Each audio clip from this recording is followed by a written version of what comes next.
What if one decision could change everything? Today's movie is filled with incredible twists, unforgettable characters, and moments that will keep you guessing until the very end. Let's dive into the complete story from beginning to end. In Aswan, Egypt, Layla comes home and finds her bird at the bottom of its cage in a pool of black liquid. She asks her mother to save her, so the lady grabs the bird and crushes it. Then the parents go to their cellar, which is located under a black pyramid. Here they check on a mysterious sarcophagus, which is so heavy that the father has to use a chain mechanism to open it. Inside there's a mummy, and the mother comes closer to see if it's awake.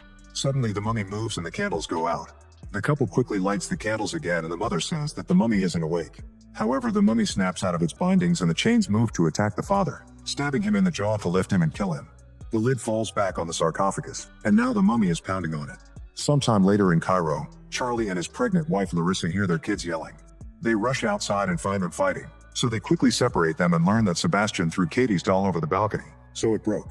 Larissa has to leave for work, so Charlie fixes the doll with some tape and promises to take it to a proper shop later. Katie is still mad because Sebastian wasn't scolded for this, so she feels like her parents have a favorite. After arguing with her father, Katie goes to play in the garden. Suddenly she sees a figure behind the fence and thinks it's her friend Layla, but the woman introduces herself as Layla's mother. She does a simple trick with flowers and offers some of Katie's favorite candy. Katie gets nervous and says she should go back, so Layla's mother gives her a nectarine from her own garden. At the same time, Charlie gets a call telling him he got a new job in the USA. When he turns around, he notices something strange on Katie's dollhouse. Charlie opens the door and finds lots of candy wrappers, yet neither he nor Larissa has given their kids any candy. He goes to ask Sebastian where the wrappers come from, and Sebastian says Katie only shared the candy with him if he promised not to tell their parents. When Charlie demands the truth, Sebastian tells him that Katie has a friend who visits her in the garden. When Katie grabs the nectarine, Layla's mother apologizes and begins to whisper a spell. The nectarine cracks and a bug comes out to quickly enter Katie's mouth, so she collapses because she can't breathe. By the time Charlie comes to the garden, Katie is gone and there's a hole in the fence. A desperate Charlie rushes to the street and asks his neighbors if they've seen Katie. As an alarm announces a sandstorm, he sees a woman with a child at the end of the street. He immediately starts chasing them and manages to keep up for a few blocks, but the sandstorm and the people panicking over it cause him to lose sight of them. At the police station, Detective Delia talks to Larissa and Charlie, who tell her that Katie is missing and show her the wrappers. Dalia's boss tells her to first check the family in case they killed her, and Charlie understands enough words to freak out at the implication.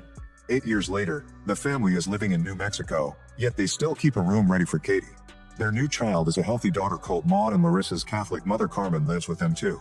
Since Katie disappeared, they haven't gone on vacations. In the eastern desert of Egypt, a boy is working on his bicycle while behind him a plane crashes. Hearing the noise, he goes to investigate and finds the wreckage in the woods.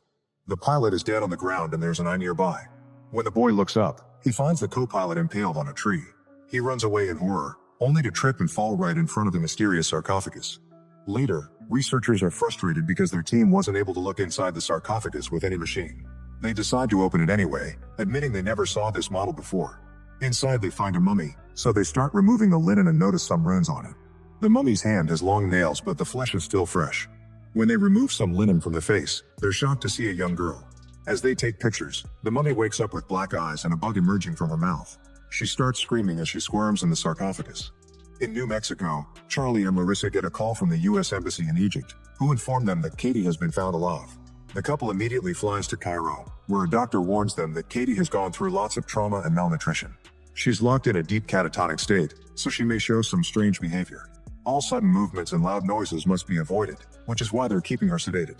When the parents finally enter the room, they see that Katie is a bit deformed now. As they talk gently to her, they notice some scratches. The doctor explains that she kept clawing when they admitted her. Larissa listens to her heartbeat and the doctor confirms that physically she's still strong. Katie moves an arm so both parents can hold a hand, but she also starts having an anxiety attack. The parents go outside to give her space and Larissa has a breakdown.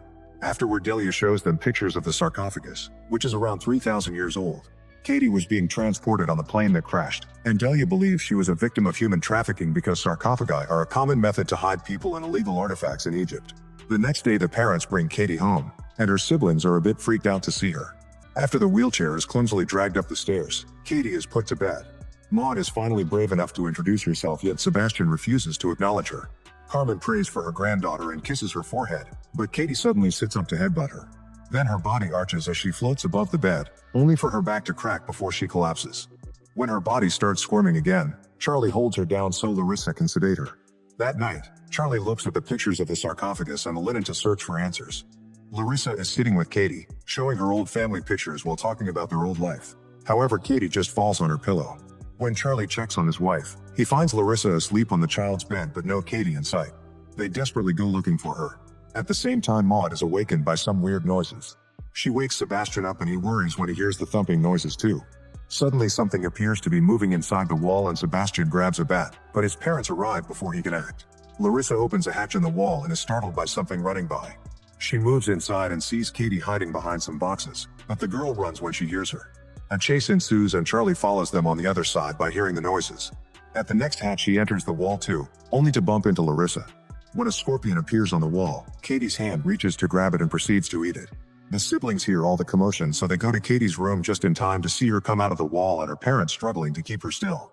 Larissa reaches inside Katie's mouth to pull out the scorpion, causing her to puke all over the carpet. The next day Charlie tries to take the kids to school and finds the gate blocked by coyotes. He has to honk the horn several times before they let them pass. At school, Charlie asks Maud not to tell anyone about Katie yet. Sebastian wants to know what really happened to his sister, but Charlie admits he doesn't know. At home, Carmen brushes Katie's hair, which keeps falling, while Larissa cuts her nails. When she hears a strange noise, Larissa notices that the toenails reappear in Katie's mouth. Meanwhile, Charlie installs a lock on the hatch in Katie's room. At that moment he notices a bloodstain under the carpet. He becomes horrified when he lifts the carpet and finds a nasty goo that is damaging the wood.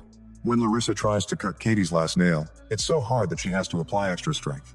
This causes her to pull the nail and rip off a large piece of skin. Suddenly Charlie hears Carmen calling for him, so he rushes to the bathroom, only to find both women on the floor and no Katie. A noise makes him notice that Katie is running down the stairs. He immediately follows her and almost trips over some fallen fire pokers near some bloodstains. On the wall, there's a bloody handprint. Charlie opens the door and discovers Katie painfully using a fire poker, as if this could get rid of her foot. Minutes later Katie is sedated in bed again and Larissa bandages her foot. Charlie thinks they should send her to a specialized facility, but Larissa refuses to lose her again. An argument ensues in the corridor and Charlie realizes that Larissa blames her for Katie's disappearance, but he points out that she hadn't known about the candy friend either. Larissa is hurt by this and slams the door in his face. In the bedroom, a crying Larissa asks Katie to speak and gets so frustrated that she shakes her a bit. Katie responds by spitting on her. In the bathroom, Charlie finds the piece of Katie's skin and notices some weird marks. On his desk, he separates the layers until he sees runes matching the linen. The next day Charlie visits an archaeology professor and shows him pictures of the runes. The professor explains that this is written in hieratic, the first cursive script of ancient Egypt. Charlie begs him to translate it. That night, Charlie holds Katie's hand and apologizes as he cries on top of her. Suddenly he hears a weird sound and realizes that the strange jaw clicking is Katie communicating with Morse code. He quickly writes it all down in a notebook. Then he rushes to find Katie's old Girl Scout things, which include a Morse code guide. When he translates the message, it repeatedly says the word Layla. Charlie calls Delia to tell her about this. Delia asks him if there's someone among the family's friends with that name, or if someone like that ever contacted them.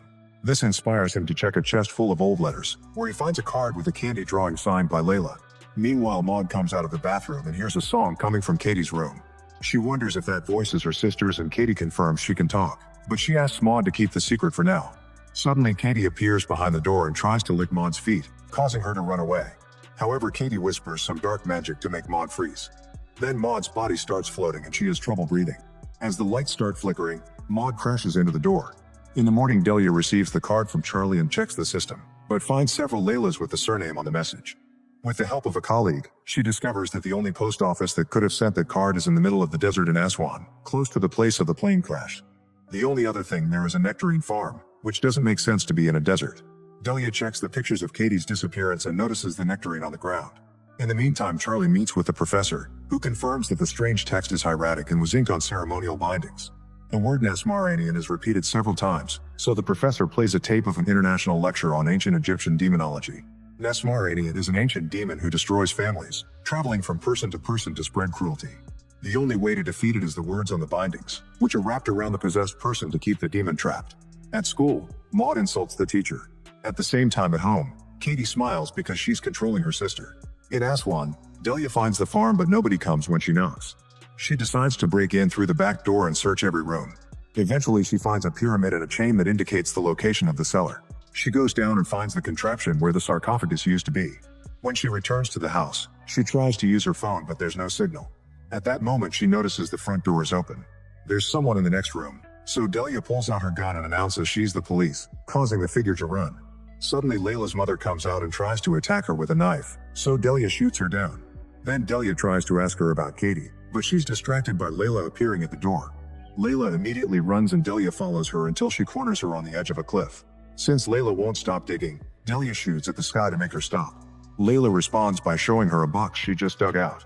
When Delia opens it, she finds a tape labeled Katie.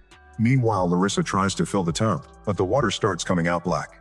She has to run to the basement to turn the entire system off and she hears a weird noise in the pipes. She also notices the cards and finds Layla's. At the same time, Charlie picks up the kids and during the ride home, Maud keeps repeating the insults. Charlie asks Sebastian not to tell his mom what happened. In Katie's bedroom, Carmen keeps praying. Suddenly, Katie bites her hand and tackles her. After Katie says she can stop her heart, Carmen pushes her off and tries to escape, but Katie closes the door. When Carmen turns around, Katie is gone and the wheelchair is moving. Then Katie appears behind her and knocks her down, making her lose her teeth. Carmen grabs her crucifix and prays again, but Katie laughs and makes a rosary choke her grandmother. She tells her it's fun to be dead before throwing her through the window. Charlie and the kids arrive and notice that the coyotes are gone. At that moment, Carmen lands on the car, cracking the glass. Maud laughs and Charlie tries to help Carmen, but a coyote appears at the window. When Larissa enters Katie's room, she finds the girl sleeping in bed. Then she looks outside and discovers that the coyotes are eating Carmen. At the police station, Delia plays the tape. Layla's mother appears saying that an innocent child is best because the body lasts longer, but any human will do. The video then shows the ancient language and the woman going through a strange ritual. Delia asks Layla what the meaning of the tape is and shakes her when she doesn't answer. Layla opens her mouth to reveal that her tongue was chopped off. Ali asks if her mother did it and Layla nods. With some difficulty, Layla explains that she tried to tell the truth once and she was punished. She also says that Katie wasn't supposed to be outside the sarcophagus. Her brothers had to move her because the valley will be flooded soon, but it was never moved before. When Delia asks for more details, Layla writes everything down. After reading it, Delia tries to call Charlie but he won't answer. During Carmen's funeral, Maud pulls until her tooth falls off. Charlie sits in front of Katie's locked door, but Sebastian comes to tell him that his mom needs him. Then Charlie checks on Larissa, who fondly wants to send Katie away too. Meanwhile, Sebastian guards Katie's door and hears her talk. She uses a sweet voice to say she wants to join the party, so Sebastian runs to hide in his room and puts on his headphones.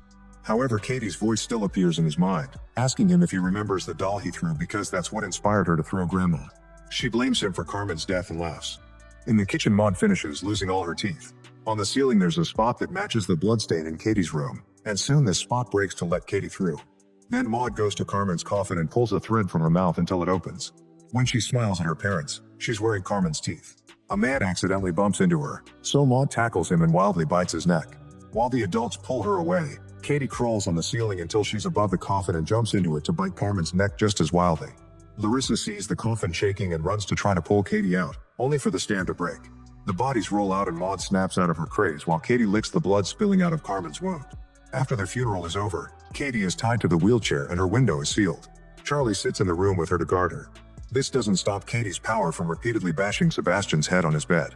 Larissa is currently packing and Maud keeps insulting, saying she's a bad mother. As the wheelchair starts floating, someone rings the bell. It's Delia, who has brought the tape and proceeds to translate everything that Layla's mother says. She explains that with time every containment they make wears out, so they have to prepare a new one to keep the demon trapped. Since her family got this curse, there have been 82 mummification rituals. She's recorded this video so future generations can keep repeating the process. The recording then shows Katie held above the sarcophagus with the previous mummy as Layla's mother starts chanting the spell.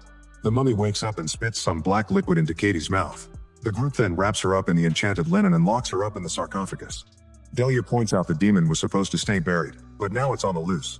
At the same time, Katie makes Sebastian come for her, so he breaks the hatch to enter her room. He then helps her remove all the skin, revealing her raw flesh. While the desperate Larissa runs to rescue her daughter, Delia hears a noise, unaware that Carmen has left her coffin. She rushes upstairs and tries to help Larissa open the door while a sandstorm surrounds the house. In the living room, Charlie is still staring at the TV in shock. He turns when he hears a noise and finds Carmen eating the funeral food. Carmen makes a naughty offer, but Charlie runs off because he hears Larissa yelling for help. The women almost open the door, but they're pushed back by Katie's power. Afterward, the door opens on its own and they see Katie floating in full demon mode. She tackles Charlie and manages to bite a bit of skin off before the others pull her back. Katie pushes Delia in return, causing her to hit her head and fall down the stairs. After headbutting her mother, Katie swallows Charlie's skin and headbutts him a few times too. Larissa wants to help him, but Katie closes the door to lock her up with Sebastian. The boy hits Larissa with the bat, so she grabs a fallen sedative and runs to hide in the wall, thus he chases after her. When Sebastian is distracted, Larissa injects him by surprise to knock him out. Downstairs, Delia wakes up when Carmen steps on her neck. Carmen spits out a scorpion that falls into Dahlia's mouth before letting her go.